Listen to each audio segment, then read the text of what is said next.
Hello. So, as a few of you might know, I moved house just before Christmas, and I'm still setting up the repair shack here. I'm still trying to set it all up, to be honest, including the shack for using the radio. It's a lot to do. It's a lot to do. But I also want to still get back into doing repairs because that's one thing I like doing. So what I've got on the bench are 5 radios. We've got one here, one there, 1, 2, 3, 4, 5, and a Kenwood MC85 microphone I need to repair in as well. So these are all mine. I bought them off eBay.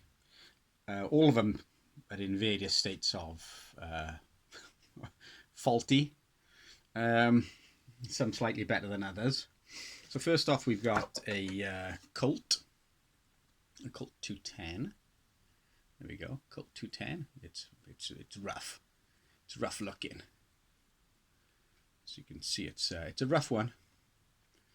This doesn't light up or do anything at all. So that's AM, 40 channel AM.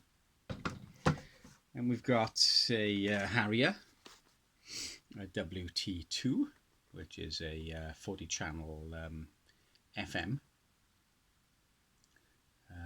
handheld. Real nice condition, considering it's it's getting on for 40-year-old or so.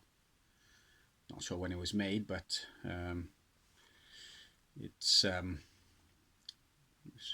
getting close to 40-year-old. It's obviously been opened at some point. You can see the seal is broken, so someone's been in there. This lights up. That's all it does. There's no sound. There's no transmit, there's no receive, it just lights up. That's about as far as the Harrier goes. Next we've got a realistic 40 channel.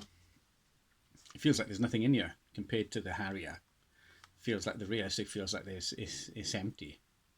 The antenna's broken on the Harrier, on the realistic. The Harrier antenna is complete. And nice condition, the Harrier. The realistic, it's got a crack on the bezel, and top part of the antenna is missing. I've tried this. It does receive, and it is sound. So it's a receiver at the moment. It won't transmit. The realistic has a obsolete power transistor. It could well be the power transistor gone, although it will not transmit at all any power. So even with the power transistor gone, blown, I would expect it to be able to transmit. You won't see the power on a power meter, it'd be that small. But with a receiver next to it, I would expect there's enough leakage from the driver stage to transmit to another radio, but there's nothing. So that is just a receiver at the moment, and it receives quite well, so that needs sorting. We've got a Commtron AM FM 40 channel with a Cobra 19X front on it. So this is the AM FM switch. This is the right state. It doesn't look too bad until you get inside, and then you find the channel selector and everything. The only thing holding the channel selector in really is the wires. There's lots of cut wires with bits of electrical tape all over it. This does sort of work. There's no transmit. It receives. Doesn't receive great. It receives, although the volume appears to be on full, irrespective of where you turn the volume control. It's on full. And the squelch doesn't work, but that's a project, I suppose. Next, we have a Midland 77104. This came this morning. The condition's really nice, and it's got the user manual with a warranty card, Kansas, Missouri, and it's got an important schematic in the back, so always nice to have. Ones you find online are not always great. The condition, the scanning can be poor, and you can't make out the components. This is quite good, so I'm going to do a high-res scan of this, and hopefully it'll come out okay. So it's a Midland 77104. This is the radio here. It came with the original microphone as well, the Midland microphone. It's nice to see. This receives lovely, no problem at all. Won't transmit at all though. It will not transmit. Now the high-low power switch on the back doesn't seem to be doing anything. It toggles. It does toggle, but it doesn't seem to be doing anything. Can't actually feel it's doing anything. So I'm hoping it's just a switch. Possibly someone's bumped it and broken the toggle switch. So I'm hoping it's just that. So this is one of the earlier versions. This is from December 85. So this has got the proper channel selector in it.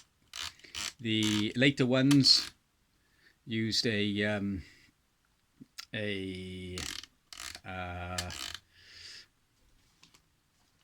rotary type encoder and not a channel selector like this.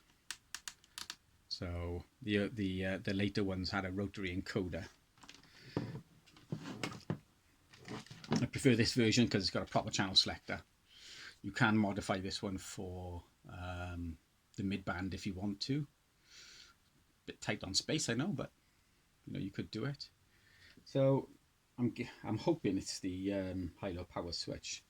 So these are the radios I've picked up off eBay. I didn't give an awful lot for them, although eBay prices are, as we all know, a bit stupid for things like this. But I didn't give an awful lot. I think the most was 30 quid for the Midland by here, and I think the Harrier was 30 quid as well, I think, which seems a bit much considering it doesn't work, but the condition's really nice and the antenna's fully there and everything, so well worth getting up and running. If the condition was poor, it's worth about 15 quid, maybe 20 quid at the most. The realistic, I need some work. Obviously the antenna's broke, but we can sort something out for that. I was going to remove the antenna and put a BNC on there instead. But that does receive.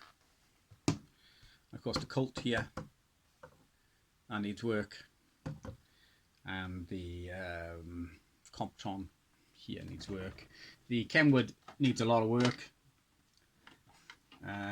The sliders were gone on that, so I bought some new sliders, and that needs sorting out. So this is my work to be done in the next couple of weeks. I'm going to try the Midland first, because the radio I'd like to get up and running first off is the Midland, and I'm hoping it's just the high-low power switch on the back is gone. I've got some toggle switches here. I'll have to dig them out. Everything's still in boxes from the move, because there's just no way to put anything at the moment. So I'll dig some switches out, and we'll test the switch first, see if it's gone. But it feels like it's gone. I'm 95% certain the switch is gone from the feel of the toggle. I mean, it's locked now. It doesn't. Oh, there you go. I guess it's the switch, but we'll have a look. It would be nice to get up and running. Want to turn it into a portable radio using this antenna here. Buy these off eBay. It's for 27 megahertz. This is the reason why I want to put a BNC on the realistic, so I can use this antenna. It's got a BNC connector or a BNC socket on there, so I want to use this on there and this on there. So I've got a battery pack for this, so I got to rig up the antenna somehow on there, and I'm going to take this with me when I go portable up through the mountains around here in the summer when I do a bit more exploring. This was the main reason I bought these two handhelds as well, was I'd like to get either one or both of them up and running, so I can take one of these with me as well. A bit big, I know, but I like the retro radios. So yeah, a few repair videos will be popping up on YouTube in the next couple of weeks or so. So the first one is going to be the Midland here. We'll see if we can get up and running, and then we'll go from there. So thanks for watching.